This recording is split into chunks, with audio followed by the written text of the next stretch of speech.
dessus pour voir. Et ça sonne ça. Alors, je vois que bien dans cette tour, on va pas passer la journée là. Hein.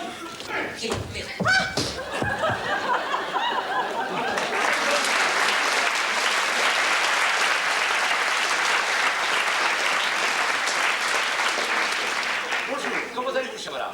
Et vous-même, monsieur? Je vais très bien, je vous remercie. Je m'appelle Frédéric Rapon et voici mon majordome Ange Pitou. Vraiment? Lève-toi, connard! Pardon?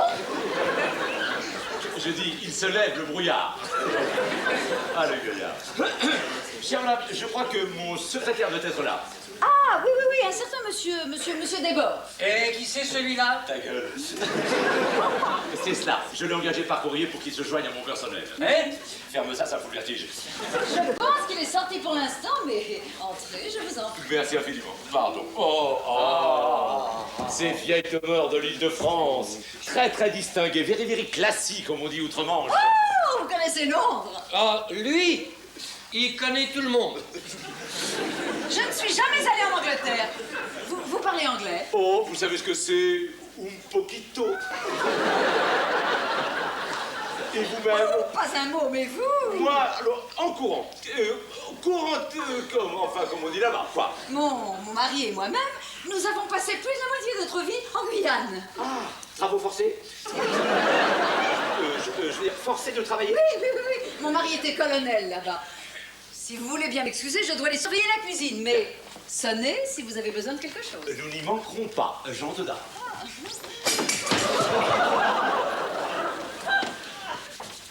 Salut, poupée.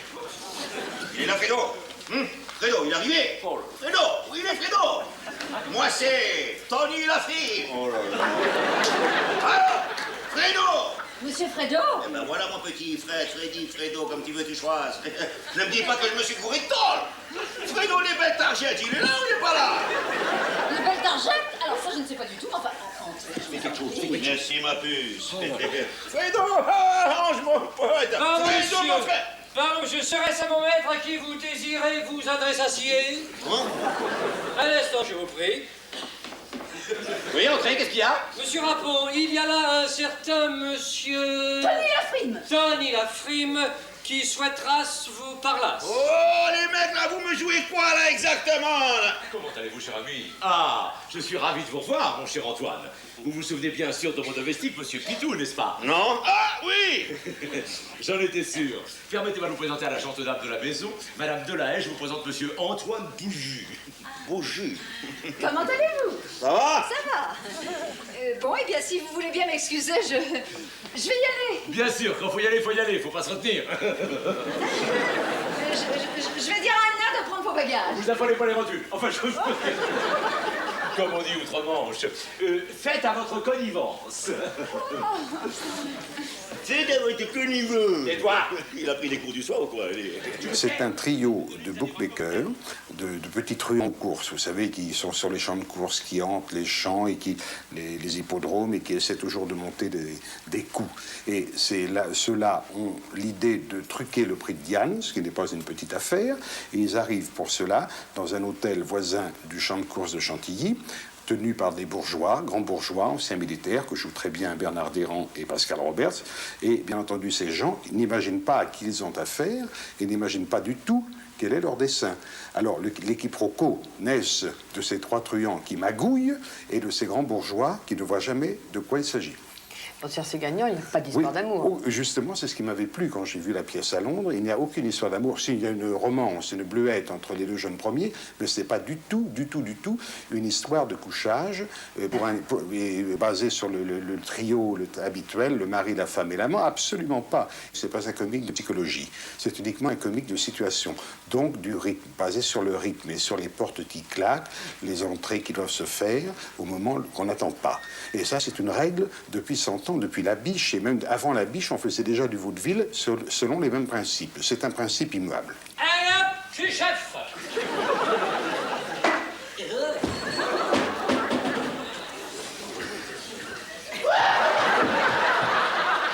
va?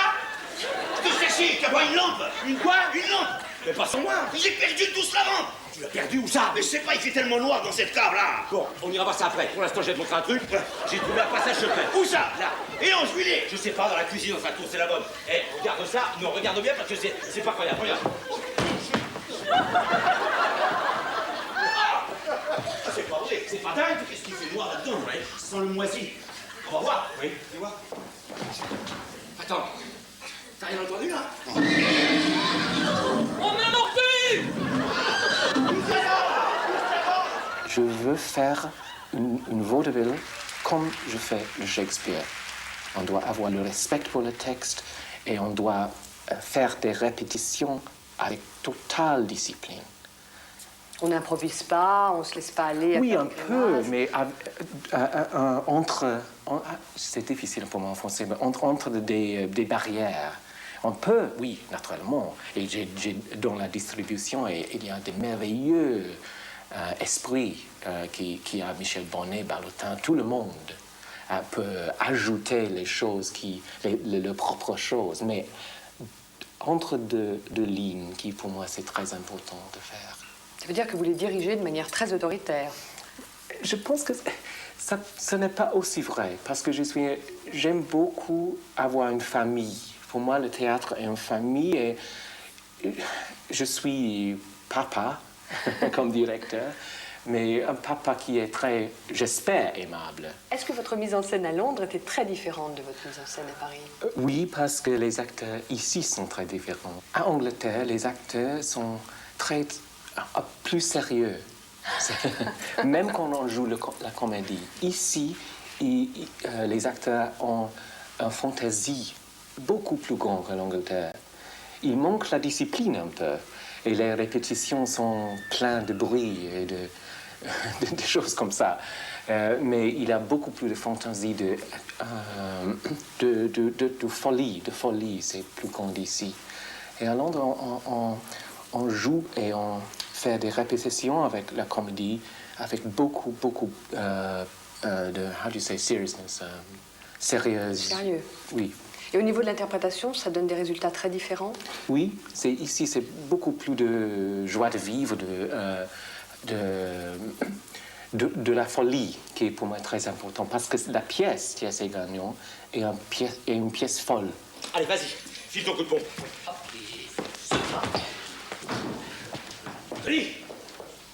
Tony! À table! Peut-être qu'il est sorti. Mais c'est pas possible. Tony, à table! Peut-être qu'il pionce. Mais non! Tony! Oh, tu m'énerves! Vous m'avez appelé?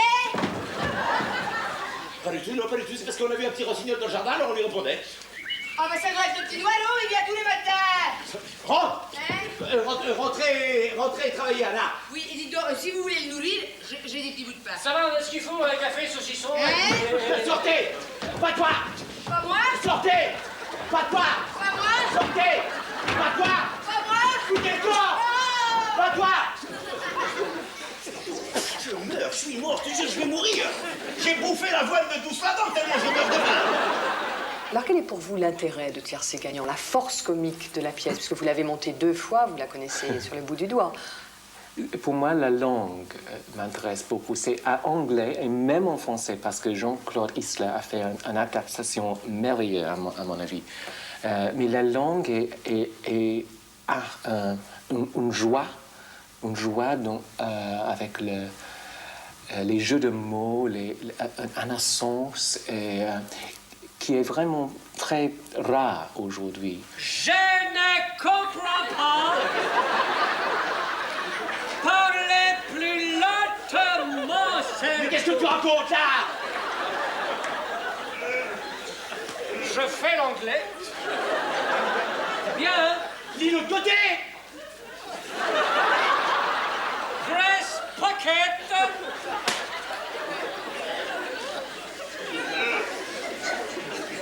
Là, c'est en français. De l'autre côté, c'est en anglais. Oh, que c'est bien. Oh, donc.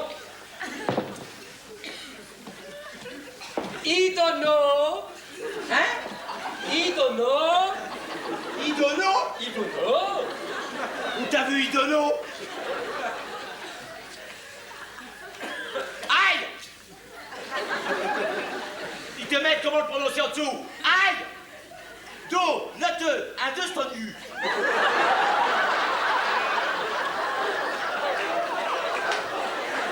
Would you speak more slowly, police?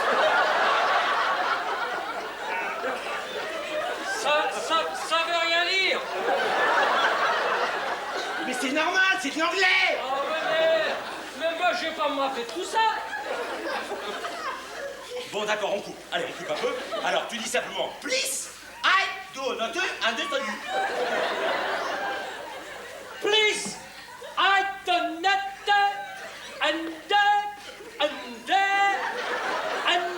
quoi? Stendu. Stendu. Comment, voilà, on commence. Police, I do not Ça vient. Et recommence plus vite, ça on y vas-y. Police, adieu, matin, and destiny. Police, adieu, matin, and destiny. Ça vient. Mais il y a un détail qui cloche. Ah bon, lequel? Tes mains, Et qu'est-ce que sont mes mains? elles parlent italien.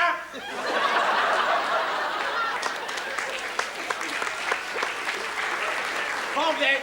Alors recommence en gardant bien les bras le long du corps. Allez, hoche.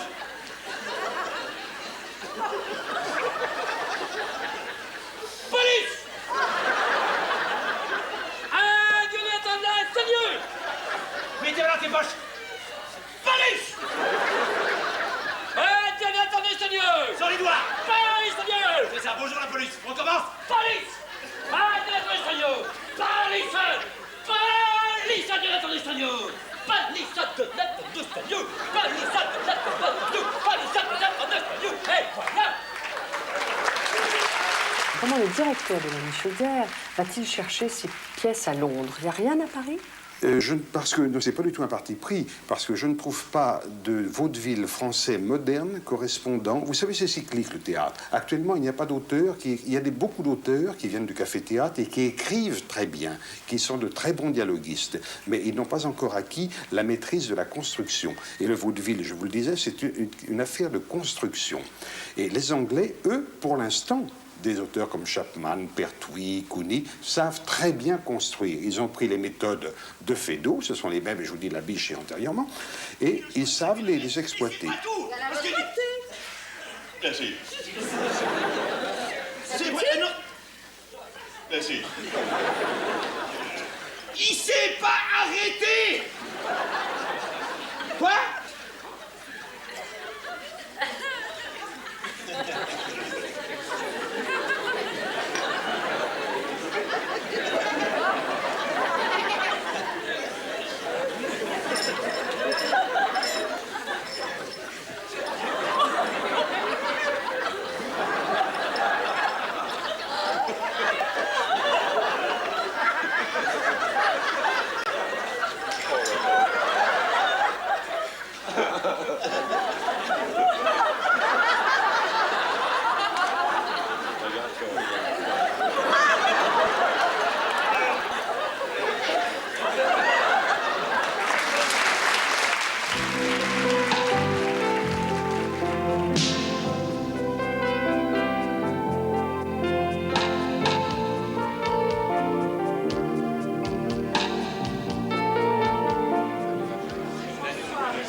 Chaque année, Georges Herbert réunit tous les comédiens de Paris pour fêter le départ des tournées Karsenty-Herbert. Parmi eux, un fidèle, Frédéric Dard. Herbert et Karsenty sont les bienfaiteurs de l'humanité. Non, mais c'est vrai. Non, mais écoutez, non, je dis pas ça, enfin, pour vous mouiller la compresse, comme si j'ose m'exprimer ainsi, mais parce que il est vrai que sans vous, on aurait un petit théâtre local. Vous voyez, on n'aurait pas le souffle de Paris, des grands événements théâtraux qui se déroulent à Paris. Et vous nous amenez ça sur un plateau et c'est une fête. Mais j'ai retrouvé, moi, la mentalité du provincial en habitant la Suisse. Et c'est quelque chose de miraculeux, on s'y prépare. Vous venez, c'est un petit peu, vous me pardonnerez la comparaison, mais comme le cirque autrefois, vous voyez, on annonçait le cirque. Là, on annonce une pièce d'Herbert et Karsenty. Et brusquement, c'est la joie, on y va, c'est quand, ah, je ferai ce soir-là, on se décommande, il y a toute une espèce d'exaltation. Le théâtre, c'est quelque chose de magique. C'est magique pourquoi? Parce que ça vous raconte une histoire, ça vous montre des personnages, et que cette histoire, elle se déroule sous vos yeux chaque soir, vous voyez? Et il peut se passer, quand vous allez voir un film, le plus beau des films, bon, il est dans la boîte. Le film, on ne peut plus y toucher. Vous pouvez venir 106 fois, vous verrez exactement le même clin d'œil, le même instant, la même intonation, vous entendrez. Bon, alors qu'au théâtre, tout ça change. Tout ça, vous comprenez que si le comédien brusquement a une crise d'appendicite, bon ben, on assiste à sa crise d'appendicite. Si il n'est pas heureux, ça, quelque chose, il y a un voile dans son regard. Les représentations ne sont jamais les mêmes 2 soirs de suite. Il y a une magie, il y a une fascination. Dans votre dernier livre, là, le Marc Léon, on y va, votre amour du théâtre, parce que vous parlez justement de l'ambiance, des rideaux, du bruit, du froissement, de lourdeur. Oui, la solitude du comédien voilà. aussi. Ça, c'est quelque chose qui me, qui me pétrifie. Moi, quand je viens Mais voir... la solitude de l'écrivain aussi. C'est pas pareil. L'écrivain, il est seul, mais je veux dire, il prend son temps, il peut tracer, comme on dit en Suisse, c'est-à-dire il peut rayer, vous voyez, il peut biffer ce qu'il fait. Alors que le type qui est en scène devant son public, comme Chevalier en ce moment, il est seul à affronter ces gens, tous ces gens qui sont là, qui attendent de lui et qu'il ne doit pas décevoir. Et ça, c'est prodigieux, c'est un grand mystère. Qu'est-ce que t'attends? Oh, mais vas-y, c'est à toi. Ouvre-la cette porte. Clac. Paf, tous ces coups qui partent à travers le monde. Ces coups de fusil, ces coups de dard, ces coups fourrés, ces coups de rouge, ces coups du sort, ces coups pour rien, ces coups de bambou, ces coups de grisou, ces coups de peau, ces coups de bol, ces coups pour coup, ces coups redoublés, ces coups de sonnette, ces coups de coups, ces coups de fouet, ces coups de bec, ces coups d'épingle, ces coups d'épée, ces coups de dard, ces coups mortels, ces coups de gras, ces coups de Trafalgar, ces coups durs, ces coups de gosier, ces coups de gueule, ces coups de main, les plus rares, ces coups de balai, ces coups d'archer, ces coups de sang, ces coups de téléphone, ces coups de fourchette, ces coups de minuit, ces coups de volant, ces coups de marteau, de chapeau, de bourse, ces coups heureux. Ces coups de dés, c'est à tous les coups on gagne, ces coups de foudre, et ces coups de mer, ces coups d'essai, ces coups de maître, ces coups de cidre, ces 100 coups, ces coups de jarnac, ces coups montés, ces coups fait rire, ces coups d'état. À force de tous ces coups, on attrape le coup, et à tant le discuter, on finit par le boire, le coup. Coup de théâtre! Chevalier a eu l'idée de prendre dans mes textes, de choisir. Il s'est fait une espèce de manteau d'arlequin et qui lui va à ravir. Et moi, je ne m'attendais pas du tout à ça. Le jour où